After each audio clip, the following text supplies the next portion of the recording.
joining today. Welcome, welcome. I'm excited, very excited for today's webinar. So I see Gina and I see Melissa Irons and Tracy Tenholzen is here with us. Yay. Welcome, everybody. We're gonna give the other attendees just a little bit more time to come. You guys are early, well done.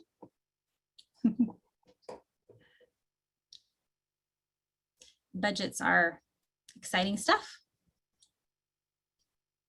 I think today will be amazing. I know today will be amazing. So welcome.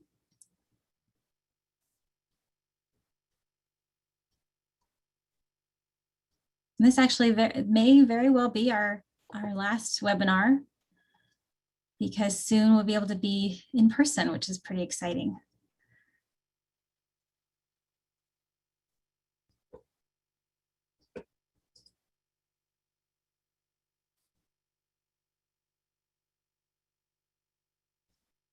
I have to admit, though, I think these webinars, we've gotten to be able to hear from people that maybe we wouldn't have otherwise. So there's a really big silver lining there.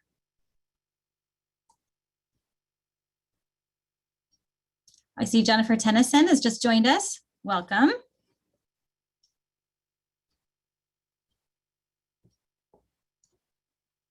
Yeah, let's see. Melissa and I, we were talking earlier or we sent out an email that said, cash is king, but budgets are boss.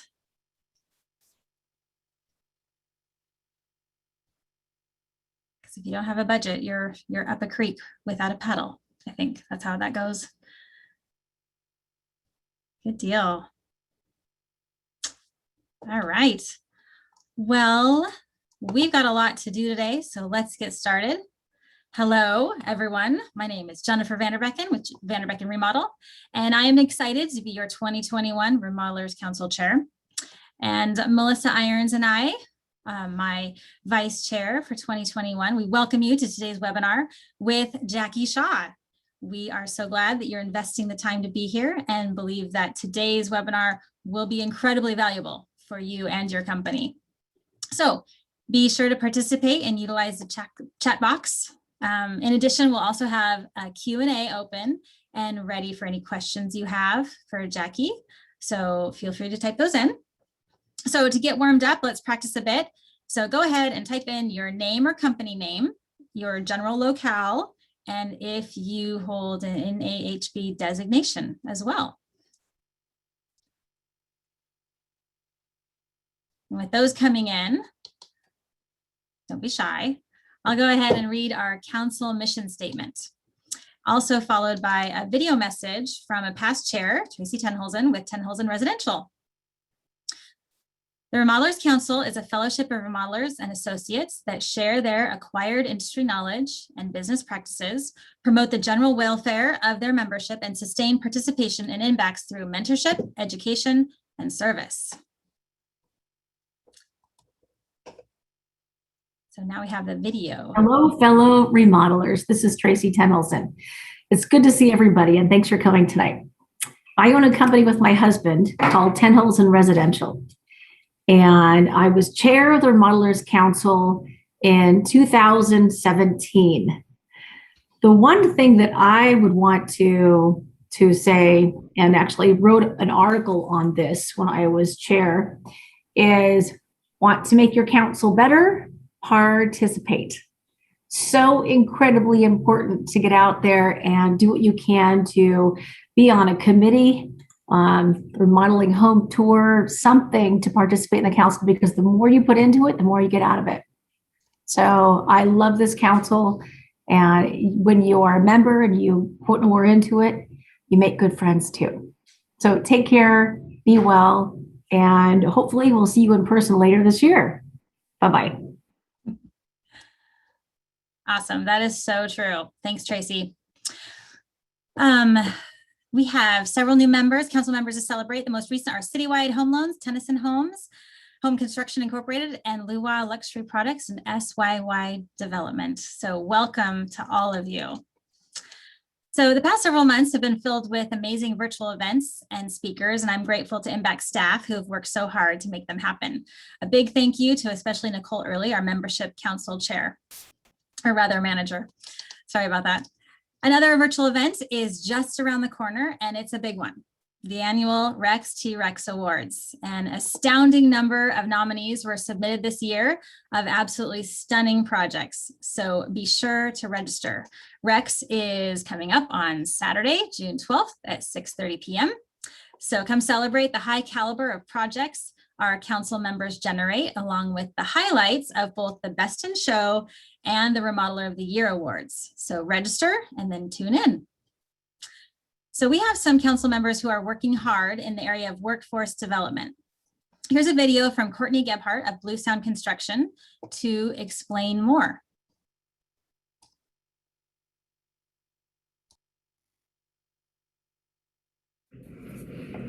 Hi everyone, I'm Courtney Gebhardt with Blue Sound Construction. You may know my husband and business partner Ben, but I am here to talk to you today about workforce development initiatives that I've been a part of. Both the good news and the bad news kind of surrounds the Wood Technology Center, which if you're not familiar with it, it is, as far as I know, it's the only vocational training facility in the region that focuses specifically on some residential carpentry skills. They actually have 3 carpentry programs. One is boat, another is cabinet, and then the final is carpentry with core that feeds all 3 programs. Now, a lot of boat carpenters and cabinet carpenters have switched over and become residential carpenters, and basically all of their graduates emerge highly skilled after a 5-quarter fully accredited day program. The bad news is that over the last 10 years, they have reduced from 10 full-time instructors to now just 3.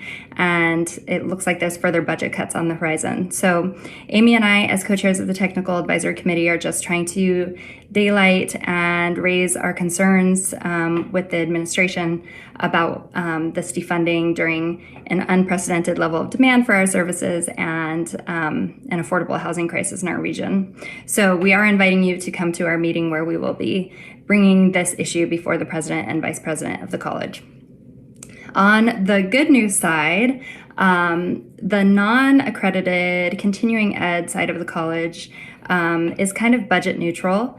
And on that side, the college has had some grants, and I have been assisting them with directing that towards a residential carpentry program that is nighttime and weekend based.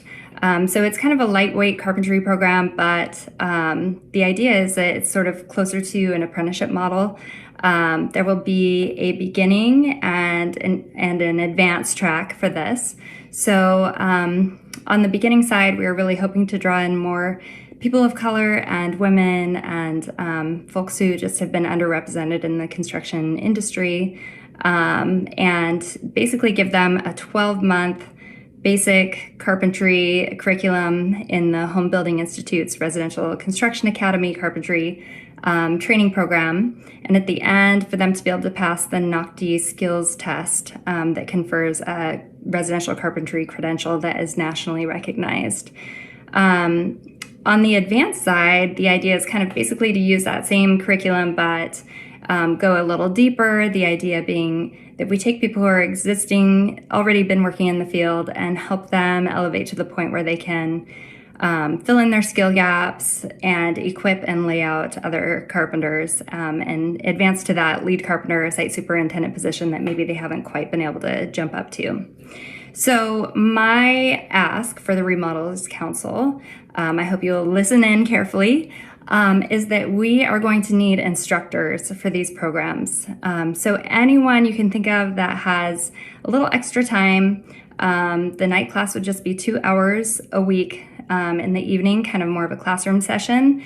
And then one Saturday a month broken into smaller groups doing the shop module component. So please send me any instructors that come to mind, any carpenters that are on your team that might want some supplemental income and has that good natural teaching demeanor. So that's one ask, is for instructors. The second ask is there will be a job fair, maybe 2 job fairs this summer. We would love for you to come participate. And if you have kind of that apprentice level of opening in your company, it would be wonderful if you could onboard some of these people, because with just a 1 night a week class, they will not be getting the skills that they need. They'll be getting a lot of great conceptual knowledge, but we will really rely on them having day work to supplement their learning. So we'll be providing maybe some materials like a job contract, even if you want to help step in and pay for tuition for some of the folks going through the program. So more to come on that. The third one is kind of a hopefully a boon that you can send your carpenters who have not been able to leap up to that site super position or lead carpenter position. You can send them through the advanced carpentry program. So hopefully maybe some of the contract templates that we're coming up with, where you could maybe pay tuition in exchange for them agreeing to work for you for a certain amount of time, that might help incentivize that for you and for your employees. So yeah, it's a lot to pack in. I think I've gone well over my time, but please feel free to reach out to me, court@bluesoundconstruction.com. And we will also be looking for ongoing support for those instructors. And ideally, I would love to see this become a long-term program, because in residential carpentry, we just have not had an apprenticeship path, and really hoping to approximate that. So thank you for all your support, and hope to hear from you soon. Thanks. Bye-bye. Thanks, Courtney. So I put Courtney's contact info in the chat box. Hopefully that came through. And a quick rundown of upcoming opportunities for those of you looking to support and engage more in the ever important efforts of workforce development. So this webinar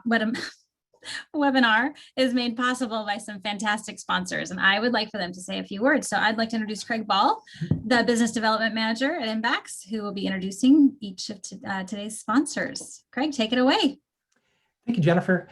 We'd like to invite each of our sponsors to take a few seconds to introduce themselves and say a few words. And so first off, we'd like to start with Jeff Chase with VLUX Skylights. Go ahead, Jeff. Hi there. It's great to be here with everyone. Thank you very much for a great year so far. You know, coming off of an excellent 2020 pandemic year in sales, I thought that would be a hard year to beat, but we are just breaking all records so far in the first 4.5 months of this year. Despite some challenges with raw materials, we are able to keep our distribution center in Kent full of skylights. We're getting multiple trucks every week from our manufacturing plant in the U.S., and we're able to keep up. So that's a great thing.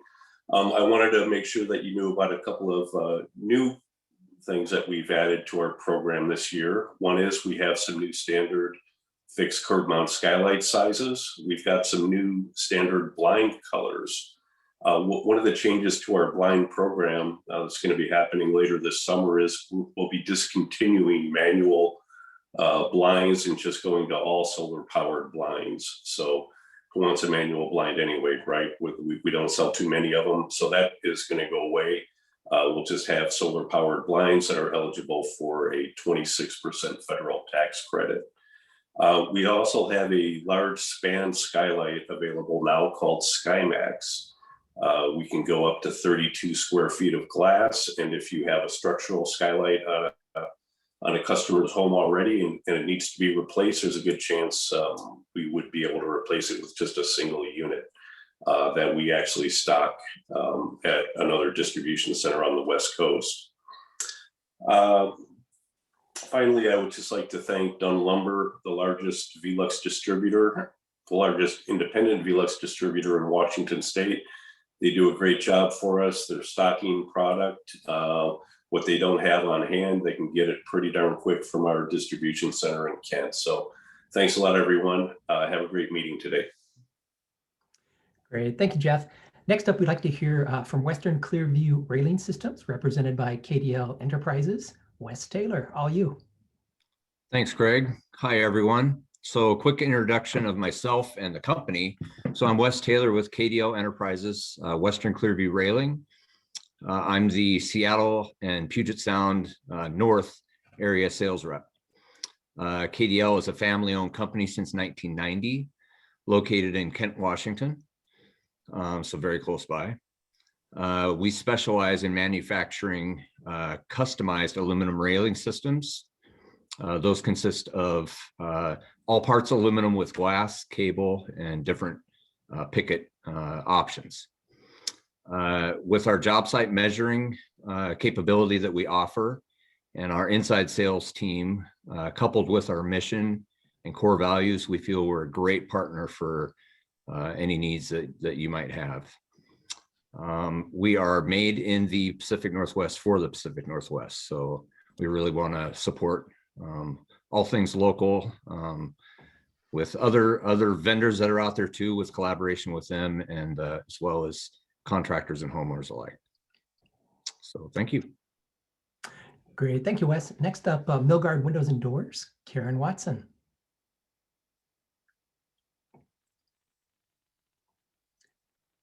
Oh, got you on mute.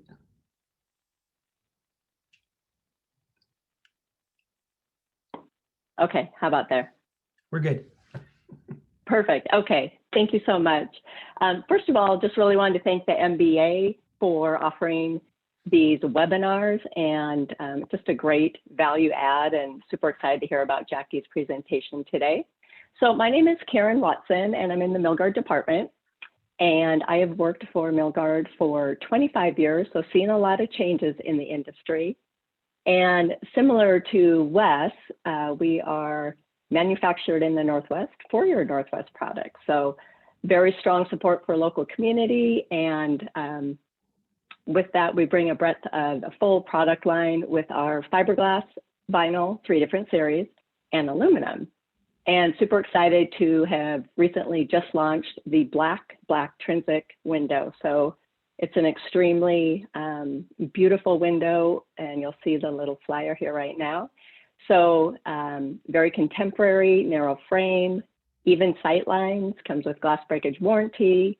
And we've got a lot of great feedback already from the field. So they're just extremely happy with the black color all the way through. And the way that the material comes packaged all the way to the dealer or the homeowner, it's phenomenal. So super excited about that. Again, I'm your marketing rep here for Milgard, but my sales rep, Miles Snyder, is typically on here. So if you have any questions or want to get some information about Milgard and your next window project, you can contact myself, Karen Watson, or Miles Snyder, and really would like you to go to our certified dealers. So we've got some great certified dealers on this particular MBA King County program, Dunn Lumber, Energy Exteriors Northwest, and Windows, Doors, and more, to name a few. So with that, just want to thank you for your time and enjoy the presentation. Great. Thank you, Karen. And just a reminder, if at any point any of you folks want to contact any of our sponsors and you don't happen to have their contact information, feel free to reach out to any of us here at the MBA, and we'll connect you with the right person. So last but certainly not least, we have Trex, represented by Kevin Kunka. Kevin. Yeah, hi. Thanks everybody for attending. My name is Kevin Kunka, District Manager for Trex. And Trex is real excited to be a partner with Remodelers Council. We've got decking, railing, lighting, and also rain escapes. Something I was going to focus on a little bit was the rain escape product. We have a true dry protective system that goes on during installation of a new deck. If you haven't seen it or tried it, we've been doubling in size each year of that category. Also with the rain escapes, we have Trex Protect tape that goes on top of the joist that will further extend the life of that joist too. So anytime doing any remodel work where you're pulling up and down of the decking surface, I would always encourage putting that Trex Protect tape on, which is going to seal up any holes or also protect any areas that you've had to shave and shim to get that area level before putting on the decking. But just want to thank you for having me, and enjoy the seminar, and give us a call anytime. Great. Thank you, Kevin. And of course, thank you to all of our sponsors. Turn it back to you, Jennifer. Thanks, Craig. And a huge thank you. Yes, thank you to our sponsors. So we have a great webinar today, maybe even riveting, with our guest, Jackie Shaw. Jackie Shaw is a proven educator, mentor, and business advisor, and one of the top national advisors for the remodeling and construction industry. Jackie facilitates roundtable peer group meetings, presents at national conferences, and has been a guest speaker on podcasts and webinars. Her QuickBooks classes offered through the Lynn Benton Community College Small Business Development Center are available online, and she is the co-author and editor-in-chief of the Remodelers Ultimate QuickBooks Manual 2021 edition. And on a side note, I have actually heard Jackie be a guest on one of the RA podcasts, and I love her approach and her expertise in what could be considered a pretty dry subject or a pretty intimidating subject. But she doesn't make it that. And so it's wonderful, wonderful to have her here today. So don't be shy with your questions, put them in the Q&A and we'll be taking a look at those, or in the comments, that's fine too. And so Jackie, thanks so much for being here, and please take it away. Okay. Jennifer, thank you so much for the lovely introduction. Yeah, I do want to put in a little plug for the book that is co-authored by Judith Miller, who's in the Seattle area. Definitely, one of the kings of the remodeling, queens of the remodeling industry. We could say that maybe. Just really phenomenal information available in this manual. My additions to the manual have had a lot to do with QuickBooks Online, because we're seeing that more and more moving in. And so I am going to now share the main screen here for us and start my timer so that I know how long I have here. So let me get that started here, and there we go. And I'll get this moved over so I'm not turning my head, because it always looks weird when you're in a Zoom meeting and somebody's spending the whole time turning their head in a place where you're like, what are they looking at, right? So I put this presentation into PDF form so that I can highlight things. So creating budgets, the why, when, what, who and how, and when to shave and when to shimmy. I'm totally stealing that from the person who spoke last. I love that, shave and shimmy. And so let's get started here. Picture it, people. It's tax season 2019. I decide that I'm going to take a little break from tax season, and I take the lovely drive up to Wellspring Spa by Mount Rainier, with the idea that I'm going to sit in front of a fireplace, and they have these huge beds and like so many blankets, you're like trapped under them, which is lovely because it's cold out. We're going to go do some snowshoeing. We knew a storm was coming. What we didn't know was that it was going to turn into an ice storm.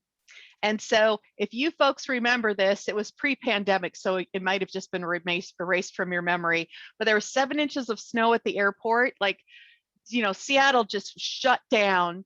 And so I get to drive home. And I'm from Wisconsin, and I have a fairly new car. And so one of the first things that I learned was those anti-lock brake things. Oh my goodness, no, no, no. Not if you learned how to drive in snow. So I got that thing turned off because I got stuck a couple times just in the parking lot at Wellsprings.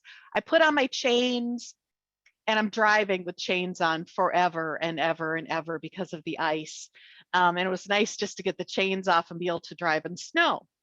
But what happens next? Get through tax season. It's like April. One of my insurance policies is renewing. Okay. So I call my insurance broker and I'm like, okay, this, that, or the other thing. And they're like, you don't have car insurance. What? I hadn't had car insurance since January. I had done a bulk payment, which kicked me out of auto pay, the automated monthly payments, and I didn't receive a notice. And so during this driving in ice, potentially deadly conditions, I don't have insurance coverage. So why do we create budgets? One of the reasons is so you don't forget important payments. The general liability insurance, the workers' comp insurance, those things should be budgeted in the month that you normally pay them when they're due, not when you pay them when they're due. And so when you're looking at your budget versus actual report, you can say, hey, why don't we pay work comp, right? Catch it. If I had looked at my budget, I would have noticed that we didn't have the car insurance payments in on my personal budget, because I usually have a personal budget and a business budget. My personal budget during COVID, started out with a couple $3,000 some odd dollars to go down to Costa Rica to see sloths for my 50th birthday. And there were no sloths because of COVID. What I ended up doing when you would, if I would show you my personal budget versus actual, what I ended up doing is spend the same amount of money on what I call frivolous. I was like doing resale shopping and stuff, right? Just to get through the pandemic when things opened back up. And so when I looked at my budget mid-year, I was like, oh, well, I spent a lot of money on frivolous, but oh, look, I didn't spend any money on travel. So at the end of the day, my budget worked itself out. We also create budgets for procurement planning. What are we going to buy? So every 5 years, you should be replacing your computers. This year, it's time for my coworker Brian to have a new computer. And literally, as my IT person is helping me pick out a new laptop for him, his computer won't turn on. Well, it ended up being an easy fix, but I was like, man, I'm glad we at least had the procurement started, right? I was able to order the computer, and then we fixed his, and now the new computer's coming. But planning, don't wait until the computer's broken and it won't turn on anymore. Make sure you're replacing computers at a reasonable rate, which is usually about every 5 years. But same with any new big equipment, right? We want to plan when we're going to need vehicles. We want to plan when we're going to need employees. EE stands for employee, by the way, for those of you looking at the screen here. And so we have the employee information. We have when you're going to need that. And that's going to be really obvious when you create a budget the way I create budgets. You're going to see when you need new employees in the field. Also, locating embezzlement and bad bookkeeping. Bad bookkeeping is rampant. And one of the reasons is because you business owners, looking at you don't really do professional development for your office staff. It's good when you let them take an Excel class or a QuickBooks class, anything for them to be gaining their professional knowledge. And if anybody is working with HR at all, covering HR, going to HR events that maybe your state holds is very beneficial. And so because there isn't a lot of professional development and there is not a lot of mentoring in our industry, unless it's actively seeked out, we end up with a lot of poor bookkeeping, and you'll discover poor bookkeeping in your budget versus actual report. But the reason why you're really wanting to create this budget is because I don't want any of you to fall over the cash flow cliff. At least if you're heading for a cash flow cliff, it's kind of nice to know about it, right? Like on the horizon, we see a cash flow cliff. Let's do something about it, or at least button things down and prepare for it. What you never want to experience is, oh, we don't have money for payroll next week, right? That's one of the scariest things is, wow, no money for payroll. So the real reason why you're creating the budget at the end of the day, there's all these fabulous reasons, but one of the reasons is to plan ahead so that you don't fall over the cash flow cliff. So who should be doing the budget? Who should be creating budgets?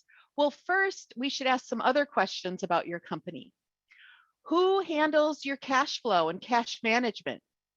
Is there anybody that does that? Is it you, the business owner, that does that? Do you have a accounting manager? Or is nobody really handling the cash flow? You just kind of cross your fingers and go, it'll probably be okay. Who authorizes purchases? Great story here for you folks. Such a good story. Someone that I worked with for a short period of time did not have budgets, and we created a budget, and it had a huge loss because they were overspending everywhere. Why? Because every single employee had a credit card and nobody authorized purchases. They just could spend what they wanted. But I found out when this person finally decided to close their doors because they were not managing their business properly, they were in huge amounts of debt.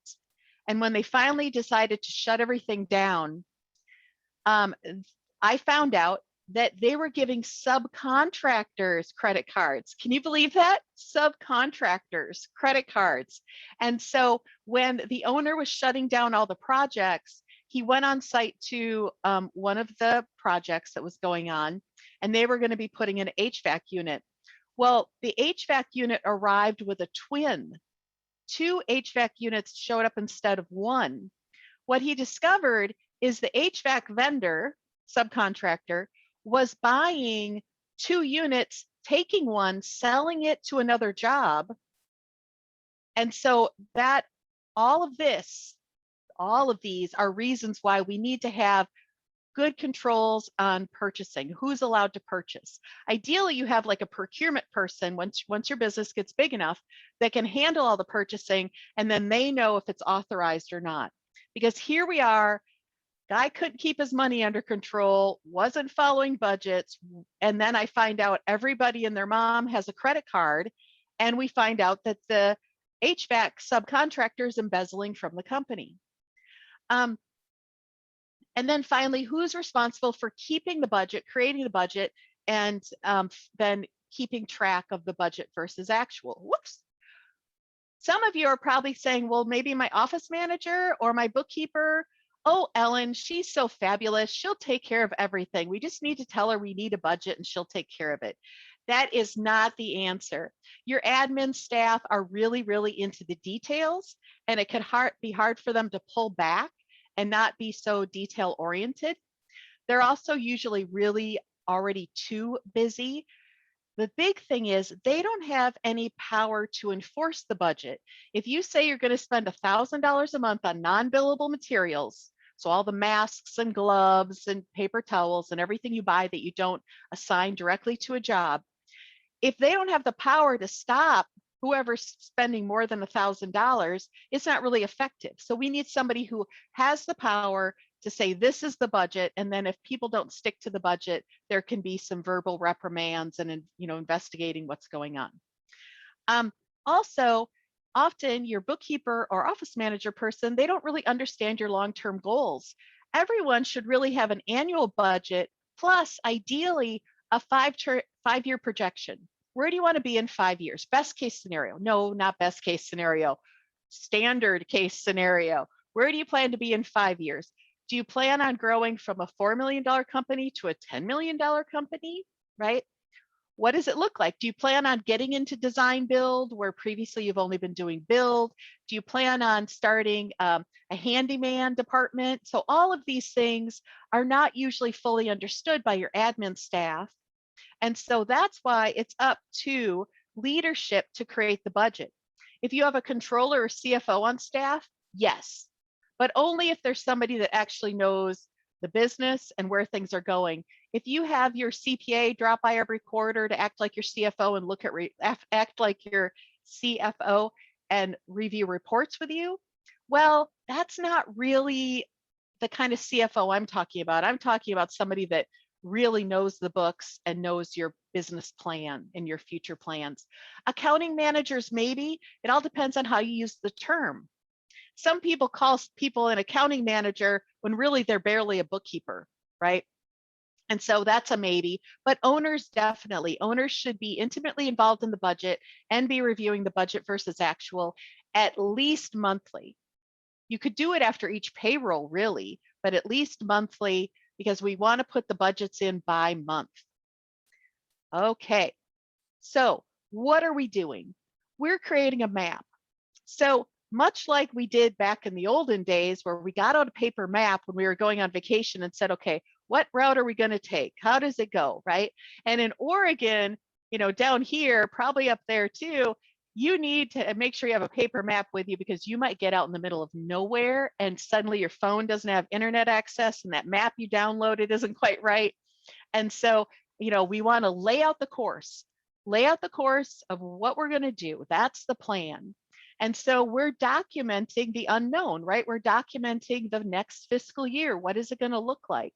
And so we really use the data that we have on hand to do that. And so documenting the unknown. And as we all learned in 2020, the unknown, the future can be very, very unknown. Things that we never thought would happen or could possibly happen. And so if you're prepared for it with a few data points, you're going to be much better off.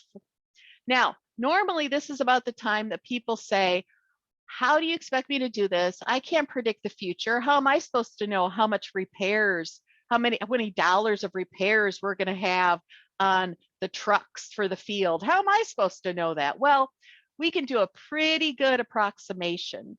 And so please don't let this particular things stop you. This idea of, I can't predict the future. How am I supposed to know, right? You should know. As a business owner, you should know. You should know how much income you plan on bringing in. You should know your margins, right? And then overhead is something that we can learn from over time. And about now is when I might have a coworker show up, furry coworkers. We'll see if he interferes with our presentation here. There we go. Okay, so what are we going to budget?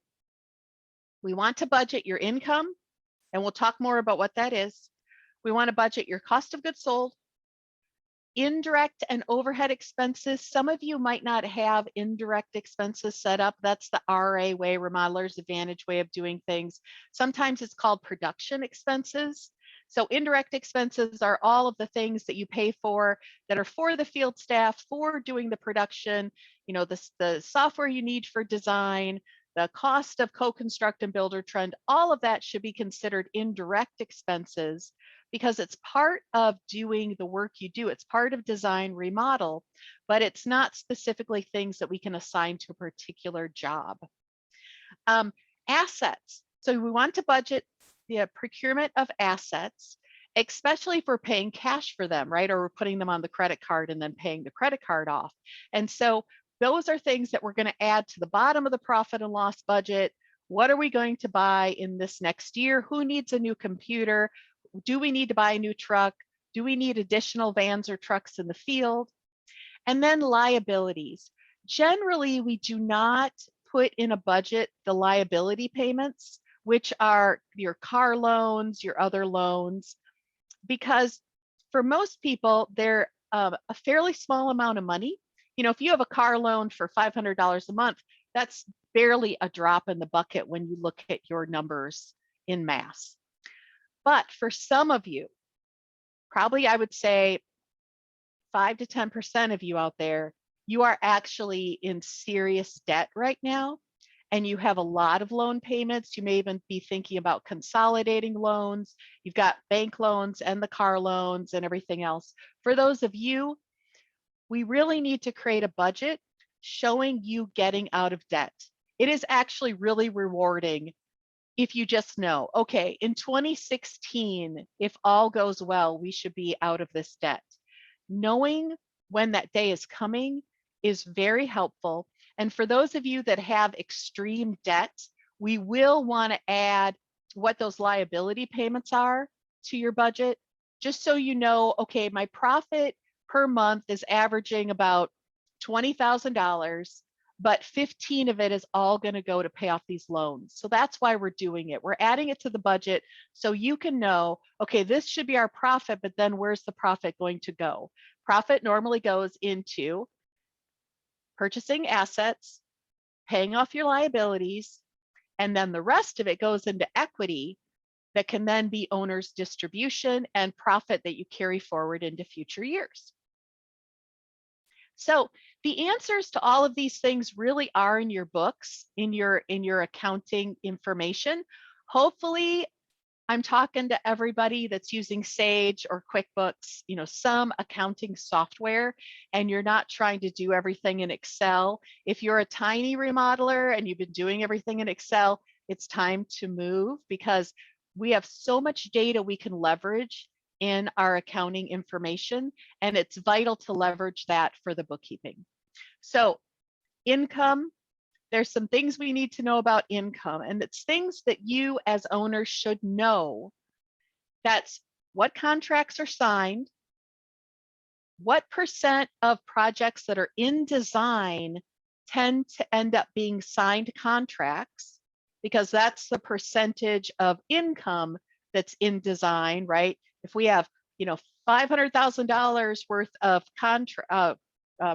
production contracts currently in design, how many of those are actually going to become contracts? And so you should know what that ratio is, that percentage is that you turn from design into signed contracts. And then the percent that you have in your sales funnel. So of the people that you're just talking to right now, or that have contacted you and you haven't put together any kind of designs for yet, how many of those turn into signed contracts? That's another data point that's so vital for a company to understand. How many of the actual, like, I'm going to go out to the house or go to the house through Zoom, how many of those actually turn into signed contracts? Because this is all data that we're going to use to project income. The final step is your best guess. When you get to like October, November, December, you might have to put in what we call a plug, which is the best guess of the income that we normally can bring in, what we have brought in the past. Cost of goods sold, the way I like to budget cost of goods sold is really your historical percentages. If historically subcontractors are always 19% of income, materials are materials are 14% of income, you get the idea, right? And that's in your profit and loss using percent of income. You can look back at the prior year or prior 2 years and see what those percentages are. You may decide that you want to update these numbers. So it could be that you're planning on increasing your markup to increase your margin. And when you do that, all of these percentages should drop, right? If subcontractors is 19%, maybe it's going to drop to 17% of income because you're planning on changing your pricing. But we want realistic goals. We don't want you simply to say, I think that I should have a 35% gross profit, GP. And so because I want that, I'm just going to change all these numbers around to make it work. We don't want that. We want it to be realistic. So indirect and overhead, we always use the historical totals, and then we tweak them based on the changes that are occurring. So what's the math? The math is we look at the past and say, this is what happened. And then we look at what we're going to change about our company. Are we hiring new people? Are we planning on tightening our belt and trying not to spend as much? You know, there's lots of things that you're going to decide upon. And then the difference, if you add up the past and the changes, that equals the future, that equals the budget. So, you know, if we look at it as an algebra equation, there it is, the past plus changes equal the future. It's very important for you to know what your bare bones overhead is. And some of you may have learned what this number is during the pandemic last year when everything was shut down, right? What is the number that you absolutely need to cover overhead expenses, things that you can't stop, right? Like you could say, okay, we're having a spending freeze. No one can even buy a new mouse. Well, that's fine. But then you have all of these subscriptions, especially those of you who are using like QuickBooks Online and Builder Trend and T-Sheets or Busy. You have all these subscriptions and you don't necessarily want to shut them down, because then when you turn them back on, you're going to have to do a start over, right? And set everything back up again. And so there's all of the expenses like that that are part of your bare bones cash needs per month. And so what you should know is how much your payroll costs you every month. And that includes wages, taxes, retirement, that sort of thing. You should know what your bare bones overhead is. So what is the absolute minimum we could spend to still keep the doors open? And with that, you can do things like calculate the months you have in reserve, right? If I know my bare bones overhead expenses are $10,000 and I know I need $30,000 a month for payroll, well, then I need $40,000 minimum. And this isn't even taking into account all of the job expenses, right? This is because if we have that, then we should have income covering it. We have payroll, we have overhead, what's the number? And then you look at your cash situation. Now remember, your cash situation has to be your cash. And that's why it's so important to be doing what's called over/under billing adjustments. If you're not doing completed contract accounting, then you're probably doing percent completion accounting. Either way, you really need a mechanism in place to say, that's the client's money. That's the money that they gave us as an advance, and that's not our money. And then what's left over when you take all the money in your checking account minus the money that's actually the client's money, what's left that's actually yours? And then with what's yours, how many months of reserves do you have?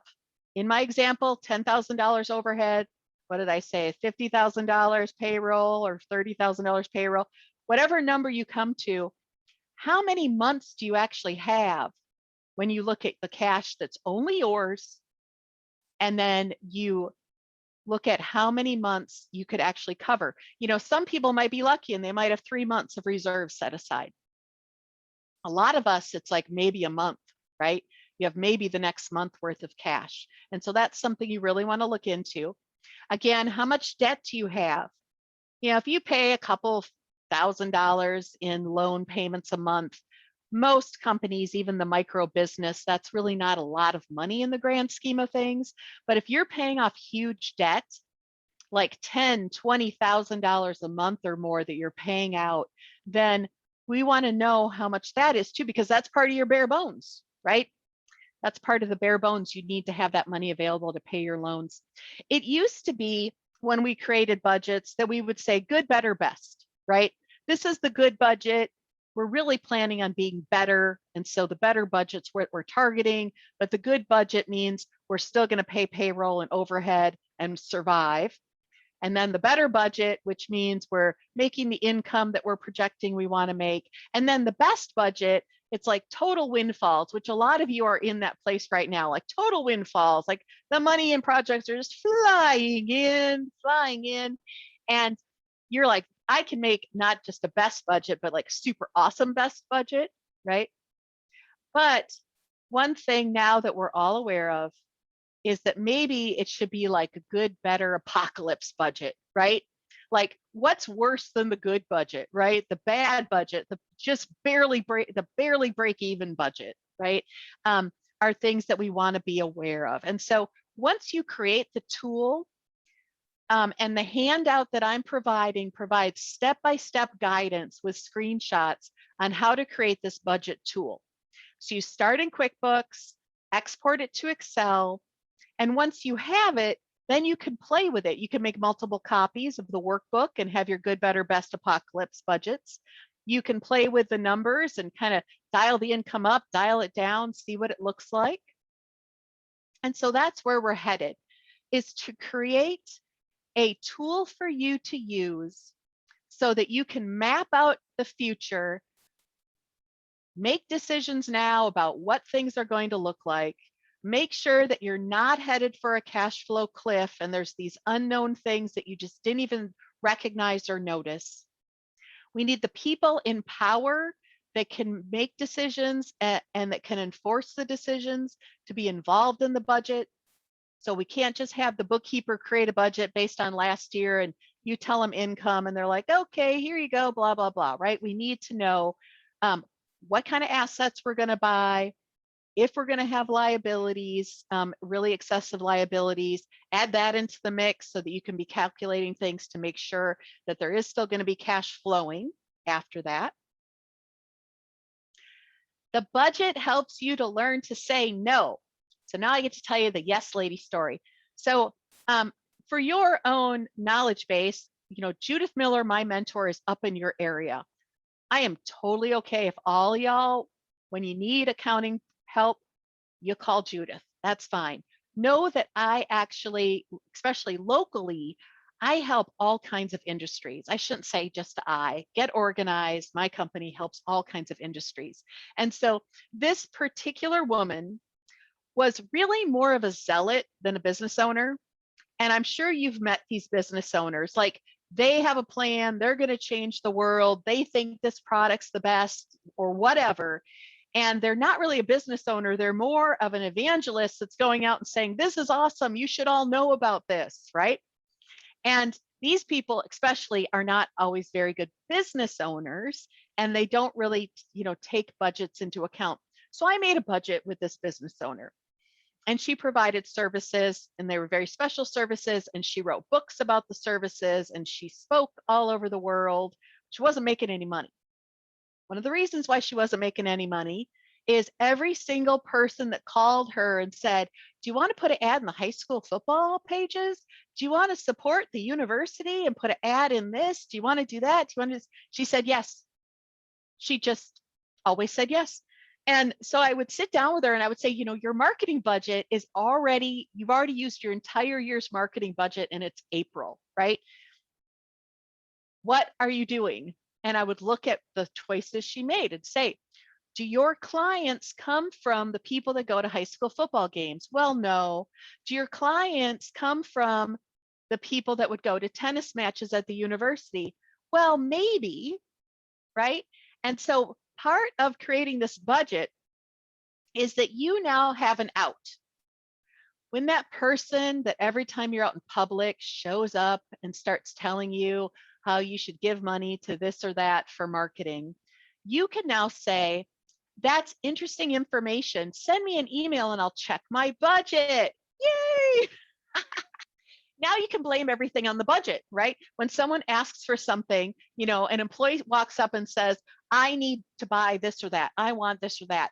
You now, instead of feeling like you have to make a decision immediately, you can say, that sounds great. Shoot me an email. Let me check the budget. Do we have enough money left in the budget, right? And so please, part of the budget, learning to say no, or learning to at least pause the conversation so you're not saying yes to everything. When should you be doing this?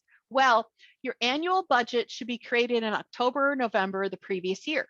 So this October-ish, November, you're going to want to create your budget for 2022.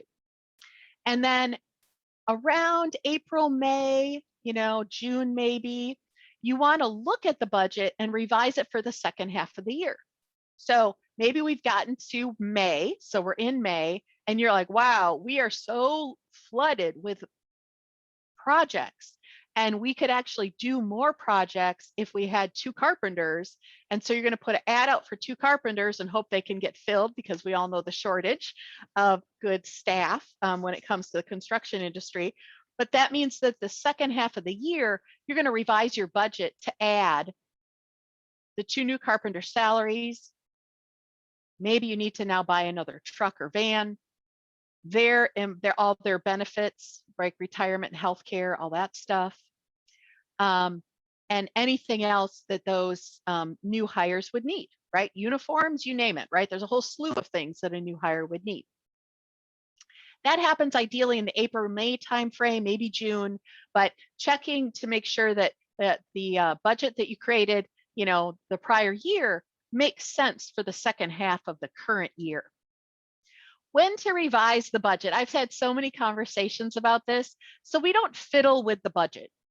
Just because you said no to being a sponsor of the Little League team and having some kind of ad in the university football pages doesn't mean you just go in and tweak the budget, right? It's supposed to be a learning exercise. Budget versus actual review, you're supposed to be learning how you buy, learning if you say no or not, learning how the company is actually spending the money so that you have a better understanding, so the next year the budget's even better. So we don't fiddle with the budget. If you decide to hire a new employee, right? If you decide you're going to finally get that production manager, that's a time to change the budget. If you decide suddenly that you're going to create a showroom, right? That would really be a big change, would impact the budget. But in general, we want to be able to tell the difference between what we said we'd do and what we actually did. And so you don't want to be changing the map midway. You want to keep it steady and not change it just because you didn't follow it. How to create a budget. First of all, ask for input. That's why the people on the screen are so excited. They actually ask me if I need things, right? So you're going to ask the sales department for forecasts. You're going to ask the project managers for forecasts. You're going to ask if there's a way for us to do better margins, to have higher margins, or to change the gross profit, if there's anything we're doing to change gross profit. Look around. How old are the computers? Ask staff. Is there anything that, especially like the office manager and the other managers, what do you know that, or you think we really need for the new year? Find out, and it's not like Christmas. Just because you're asked for it, you're not going to necessarily get it. For those of you who celebrate Christmas, it's going to be something more like, well, I would like this, and then we'll have to see if it fits in the budget, right? But at least you're getting that input from others, so it's not all on you. Earlier, I said it's all on the decision makers. That's to make sure the budget happens and following it. The actual true creation of the budget, we really want to have input from staff. We do look at our budgets every year, especially the marketing budget, what we're spending and what we're doing with the marketing budget.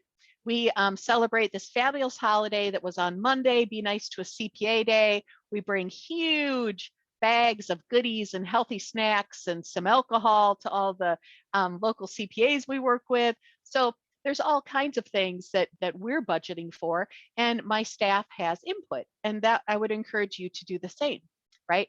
Make sure staff has input. One of the things that your office managers should be doing, and they might not know to do it, is to track how old the computers are, right? And have a list of all your property and how old it is, so you have an idea of what you're going to need to be replacing before you actually need to replace it. In QuickBooks, so this is where we get into that document I handed out. What you're going to do is in your QuickBooks file, you're going to export a profit and loss, P&L, also called the income statement. You're going to export 12 closed months. What do I mean by closed?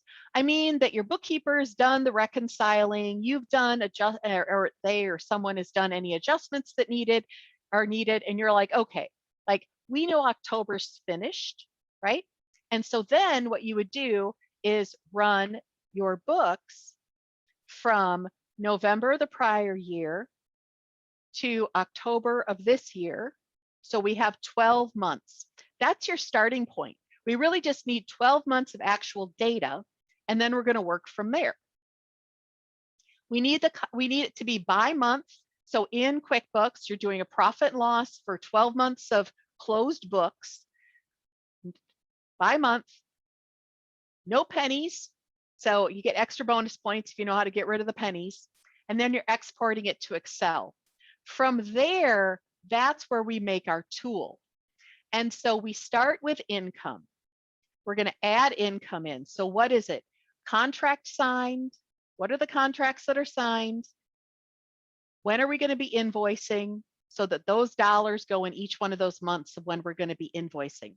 What's in design? What percentage of design agreements end up being construction agreements? And so you'll take all the dollars you have in design. Let's say it's $500,000. 90% of those turn into agreements. Okay, so 90% of $5 million? That's a big number. Let's say $500,000 if I didn't say that, right? Let's say there's $500,000. And so if 90% of the time those projects do go into construction, then you take 90% of all of the revenue that's in design, right? What you're estimating these projects are going to be when they hit construction, and those get added. Well, when are you going to start those? When are you going to be invoicing for those? Then we look at the sales funnel. How many of the initial on-site visits or faced Zoom meetings with clients, how many of those actually turn into construction agreements? So you'll take all of the estimated dollars in your sales funnel, right? This is just pen and paper at this point, right? So we think this one's probably going to be 100,000. This one's probably going to be 50,000. How much can we actually do this year? And then what percentage of the sales funnel ends up being construction? Additional money needed. Like I said, when you get to the end of the fiscal year, that October through December timeframe, you might have in your sales funnel and in design all the money you possibly need or could produce through the year. If you don't, that's when we're putting in the plug, the additional dollars that are needed. It's your best guess. You're basing it off actual information from the past, what you've done historically. We don't want any wild swings. I worked for a really nice gentleman, but he just, every year it was like, we're going to be a $5 million company. Okay, we're a $3 million company right now. That sounds like a lot of increase. How are we going to get there? Well, I don't know. Just make a budget that's 5 million. It's like, well, but where's the money coming from, right? And so any additional money you add, you want it to be reasonable. Having a 20% increase in your income is probably already pretty intense, right? Like that's actually a big jump, 20%. So saying you're going to like double your income from one year to the next looks a little fishy. Even if based on the sales funnel, what's in design, you could do it. The question is, should you do it? Is it going to break your company? Is it going to destroy your employee morale? Do you actually have enough office staff, overhead, infrastructure in place to handle the double? Normally, overhead expenses act more like a step function, right? You guys all know a step, right? And so your office staff people and your office environment can handle all this income up to here, and then you have to hire additional staff or have a bigger office or something like that. Unlike the income side of things, where income and COGS really should track together, right? Those things should be in sync and track together.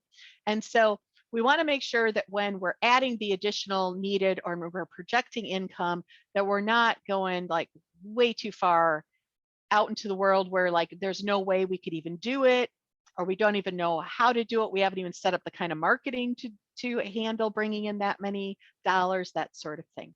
Okay, we'll move on because I'm sure you folks have lots of questions. Cost of goods sold, like I said, historical percentage of income.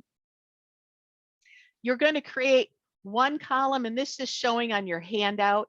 We're going to create one column that's the budget percent, and then we're going to create one column that's the actual percent of income. So your labor, your direct field labor, is going to be based on some percentage, like 14% is usually our internal labor. So we're going to take the income times 14% gives you that labor for the month. And so that's how I budget COGS. No, I do not say, okay, sit down and figure out what the exact estimates were and the costs were for each of your open projects and put those actual dollars in. Companies, and I see hundreds of financials every year, hundreds of financials. And I'm telling you, these numbers really don't change a lot until you actively do something like increase your markups to change your margin or get control of slippage. Those are the things that are going to be impacting these percentages. So if you plan on getting control of your slippage or you plan on changing your markup, then it makes sense to change these percentages. But otherwise, usually it's the historical information we have. Payroll. Payroll goes on a separate tab. You're going to create a special Excel tab just for payroll. You're going to project when employees are getting pay increases, when you're going to have new hires. All of those things get projected out. And then your indirect wages, which not all of you probably have that account, but you really should. So it's your non-billable wages, and it's wages when they're not assigned to a job should not be on COGS. So it's vacation, paid time off, all that stuff. Those wages end up being total production wages we calculate on the payroll tab, which is design and construction, minus the wages that are in cost of goods sold, assigned based on our percentage. The difference of those two, all the wages minus what's in cost of goods sold, is your non-billable wages. And then overhead, marketing and sales and owners, those are all pretty easy. We don't have to split anything up. They just are what they are.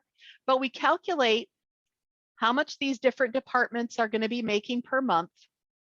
And then we calculate, and then you can do formulas, right? So that this cell equals this cell between the tabs. I don't want to get too Excel heavy in our presentation here because it's all in your handout. So that's how we're doing payroll. Where the only thing that's being assumed is the cost of goods sold payroll dollars. Everything else, we have a special payroll tab so that we can project out pay increases and new hires, and then that all funnels back into the main budget tab. Indirect and overhead, really it's similar to last year, right? You add a little money for inflation. So when I prep a budget for people, it says $857. I'm going to at least round it up to $860, but I might put it up to $870, right? don't get too caught in the pennies. Some of you are very, very detail oriented, and that might be great for estimating. But when we're doing this, I don't want you going through every single overhead account and going, well, that's Adobe and that's $12 a month. And then this is this and this is that. And it's not that I don't want you to understand what's in your financials, but just don't get so caught up in the details that you're spending a week putting in every single vendor and what you're going to pay them next year. That's not what it's about. We should really be able to take last year, what's going to be different, and then we adjust it for a bit of inflation. Add the owner distribution to other expenses. That's a non-GAAP thing. So GAAP stands for generally accepted accounting principles, but we do it in Remodelers Advantage so that you can actually budget your owner distribution. Super important for those of you that are sole proprietors and not corporations. And even if you are corporations, knowing what you're going to take out in distributions so you can see, after I take my distributions, what money's left over. So make sure that you budget for that. And then how are you going to spend the profit? We talked about that a little bit already, right? At the bottom of your worksheet, you've got this gorgeous tool now. It's your profit and loss by month, but it's your budget. And you've got your income at the top and COGS by percent and overhead rounded up a little bit for inflation. And then at the bottom under net profit, you're listing all the assets you think you're going to buy. List all the liabilities. You have huge liabilities. And then you say what's left. Deep breaths, everybody. As they say in Hitchhiker's Guide to the Galaxy, don't panic. When I start talking about Excel and QuickBooks, and if you're doing this, don't worry, your admins should be able to help you create the tool, but then the managers make decisions. So what's next? You copy your budget tab, or you copy the whole workbook, and you start doing different scenarios. What happens if we drop income by 10%? What if we increase income by 20%? Where do we see we need employees? Well, the indirect expenses are going to go into the negative. It's going to be a negative total there if you have more money in cost of goods sold than you actually have payroll. So by default, it shows you when you start needing employees or more contractors. And so this allows you to play, right? The whole idea is creating a tool so you can play, and then you put the good budget into QuickBooks. And then you're comparing budget versus actual every month. 45 minutes and 27 seconds later, I am asking for questions. Woohoo! That was awesome. Okay. All right, I have some questions. And yes, I have a few. So hopefully we will get some more as well. Great. Okay, so first, Jackie, you and I, we talked about earlier, we were going to ask everybody how many had a business budget and how many had a personal budget. So in the chat, say yay, nay for business, and then the second comma, yay, nay for personal. Yeah, we want to know. Here, yeah, just for fun. I'll say yes and sort of. That's what I'm going to say. Oh, let's see. I'm going to say yes and no. Ooh. I haven't taken the time to do my personal budget. But I did stop being frivolous. I said no more frivolous this year. Yeah. But I can understand in the moment it was, if you couldn't travel, be frivolous to a certain degree. To a certain degree. Right. I could have saved for yet another trip if I had just controlled myself. Well, how about this one? So I'm curious, if you pay subscriptions or different things annually, is it best to have the whole amount in the month that you pay, because you know when it's going to come up, or do you divide it by 12 and have that amount listed in each month? Yeah, that's a great question. So what I would say is put it in the month you pay it, unless, and I'm going to get kind of into the accounting world here, but if you pay general liability insurance once a year, it is normally best to put that to an asset account on your balance sheet called prepaid insurance and write it off over 12 months. And if you're doing that, then you would want to have the budget 1/12 in the budget, because we want the profit and loss budget to match up with what the numbers are really going to show up as. Okay. Good question. Okay, good deal. All right. How about this one? Oh, how is it possible to guess what contracts will be signed by clients? I Right. know.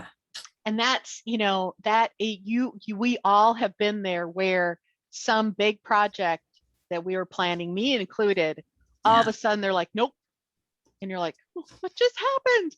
But for most of us, if you're tracking these data points, you'll find that it is pretty consistent when you look at like over a year, over 2 years, there's consistency there of the percentage that normally go from sales to design to construction. And so all we can do is use our historical data to do our best guess. And if you're worried about that, you could, like, let's say normally 90% of design projects turn into construction. If you're worried about it because you're worried about, the long-term impacts of the pandemic and not everybody working and all that kind of stuff, you could back it off even more. You could say, well, we're just going to say 70%, right? And that's kind of that good budget. The good budget is we're being conservative. You under budget income, you over budget expense, and then hope at the end of the day you have profit. Yeah, perfect. Good deal. Let's see. Is it a good idea for owners that are probably sales and possibly admin to record their hours for job costing, or is it kind of a moot point? Great question. I just was talking to a remodeler about this today because if you are filling the role of like project manager, right? Or designer or something like that, where someday you plan to hire that position, then it can be useful to track your time if you're in payroll. So if you get a paycheck, it can be very useful to track your hours and have your wages assigned to these different to the different jobs. Absolutely. Okay. I can imagine that would take a big effort, but well worth it. If you have apps, the big saver is the phone apps. They could be swiping left and right. And, or you are diligent enough that at the end of every workday, before you turn off the computer, you sit down, you say, okay, how long does it feel like I spent on the Miller job, right? And you're just putting your best guess. So we're not asking owners to punch a time clock. Right. We're just, and same with project managers, design managers, we're not asking all those people to punch a time clock because they might be switching between things. We're just asking them at the end of the day, what does it feel like you spent your time on, and put that in. Sure. Great place to start. Good. All right. Let's see.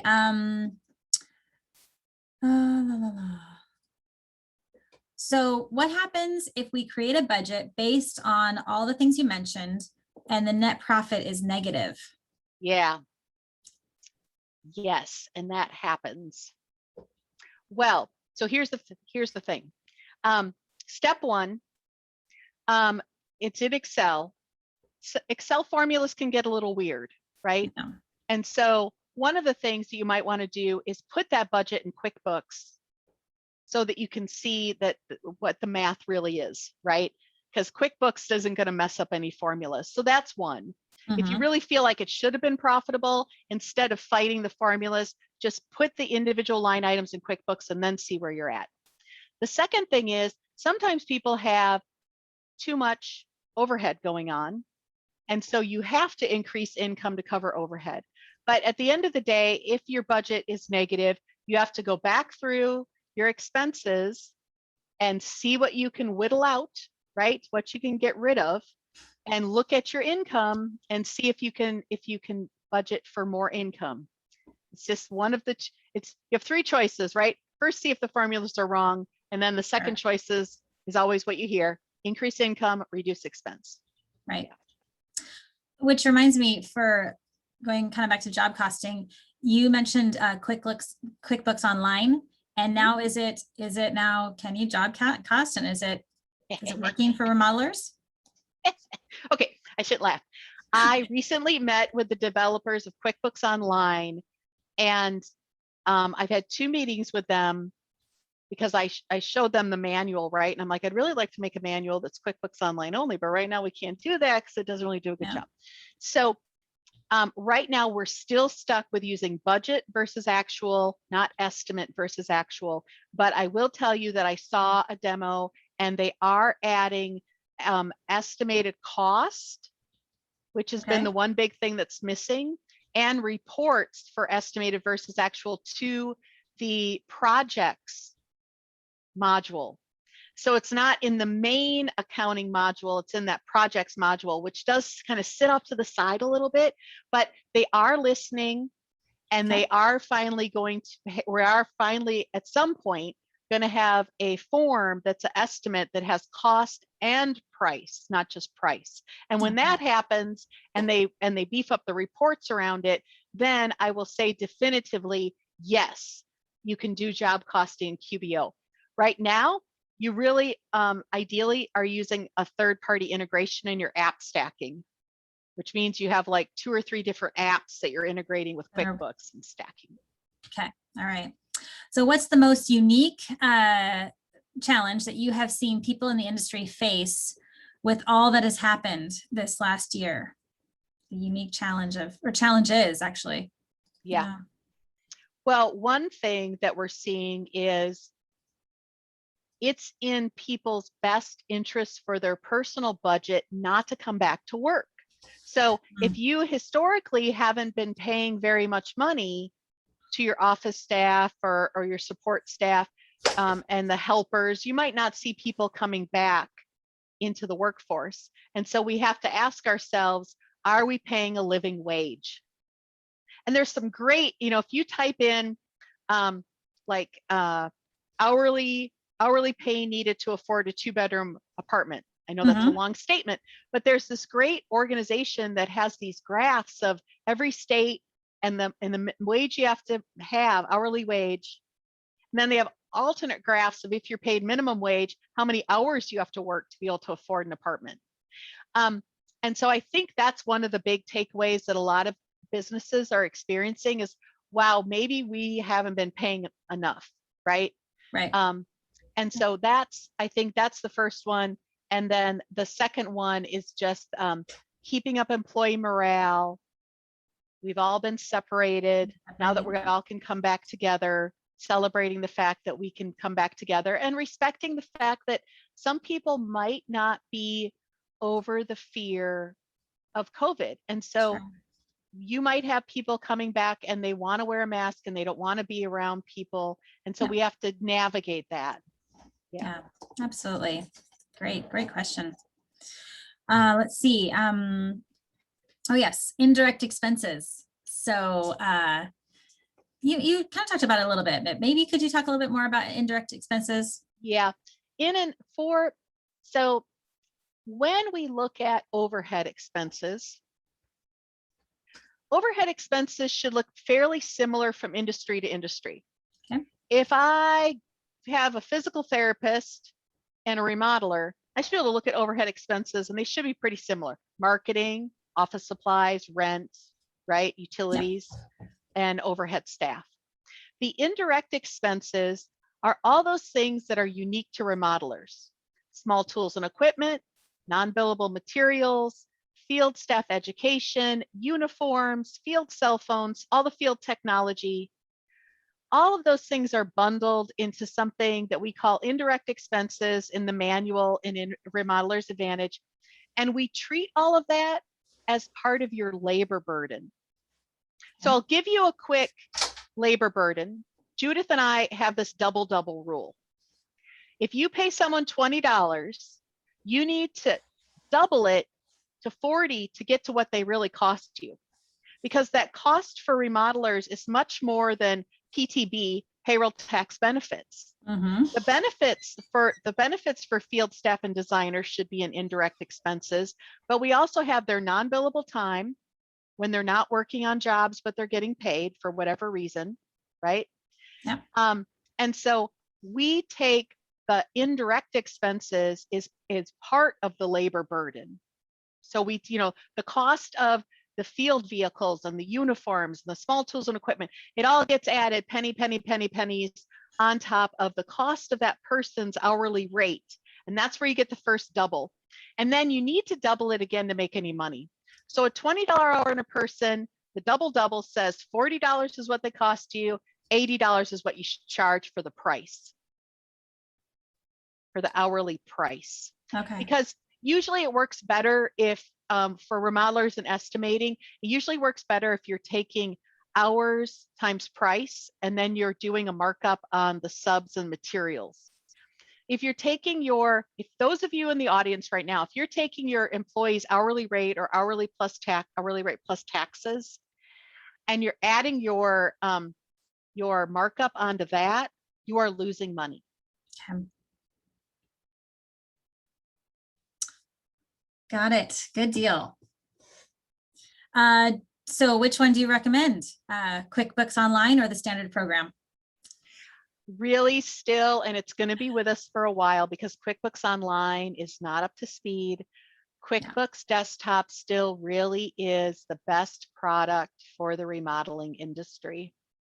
And it will be for some time. I feel like once they take care of this estimate versus actual problem, when I spoke with the developers the second time, I was like, now we need to talk payroll.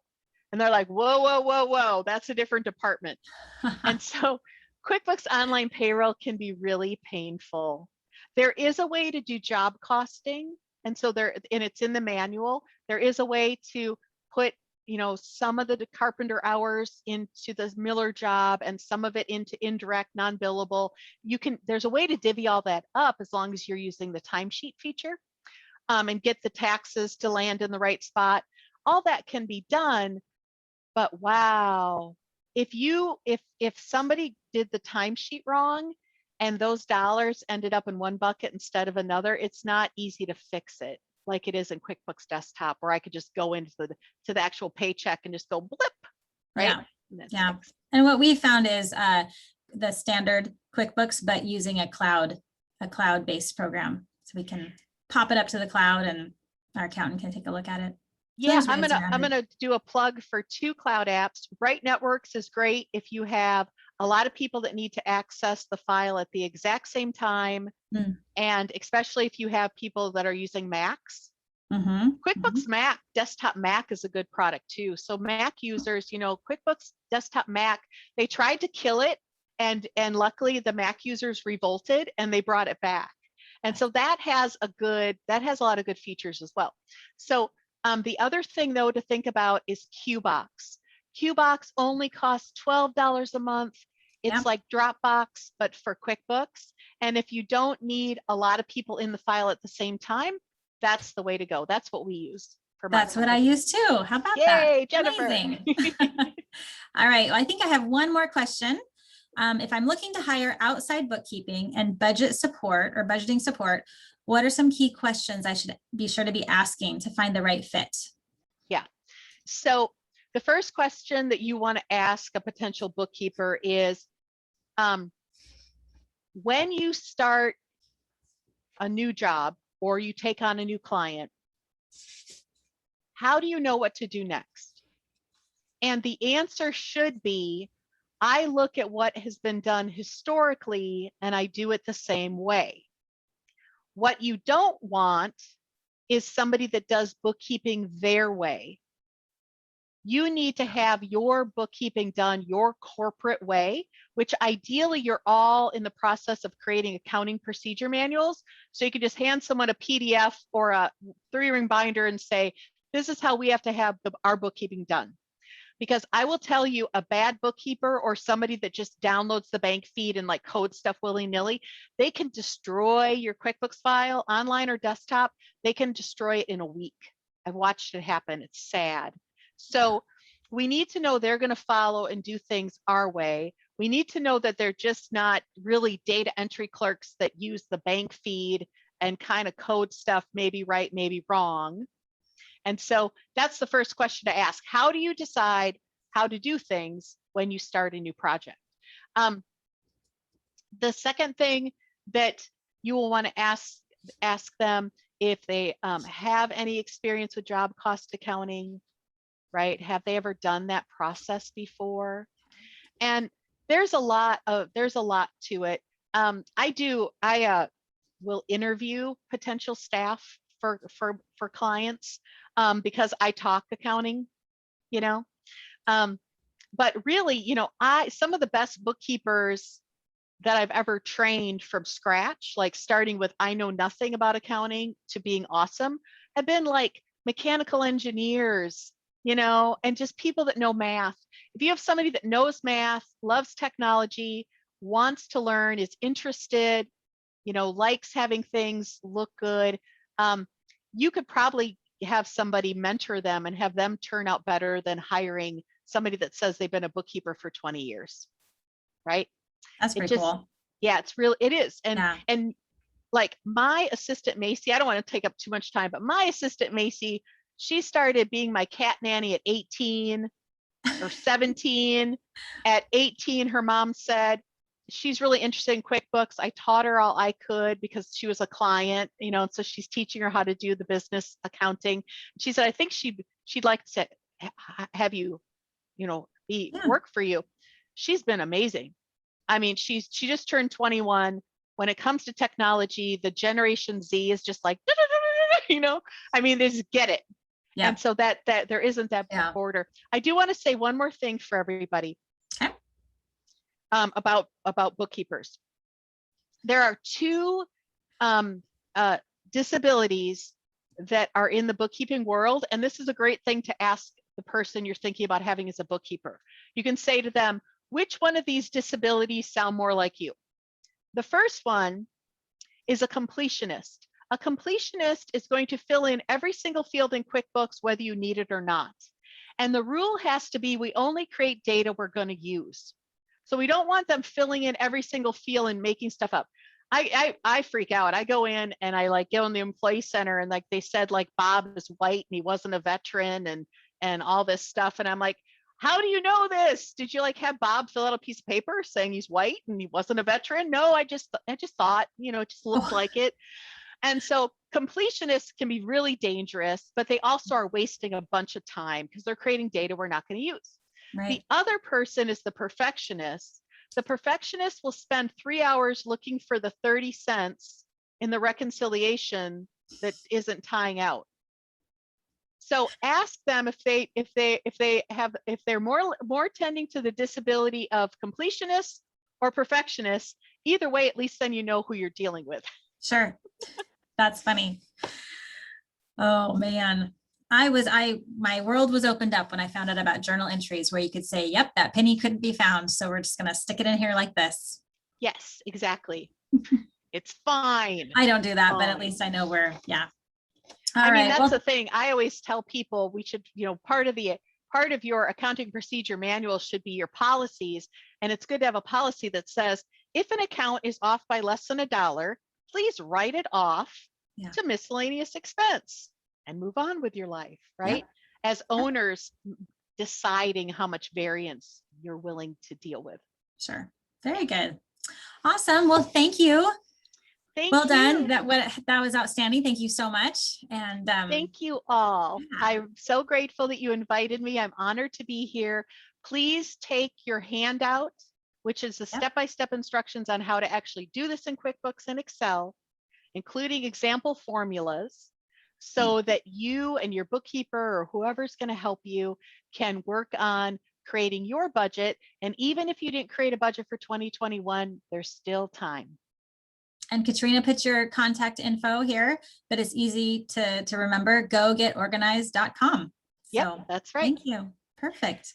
And if you ever run into anybody, family member, whoever, that's feeling very traumatized by their QuickBooks, we're here for them. We're out here and we're here to help.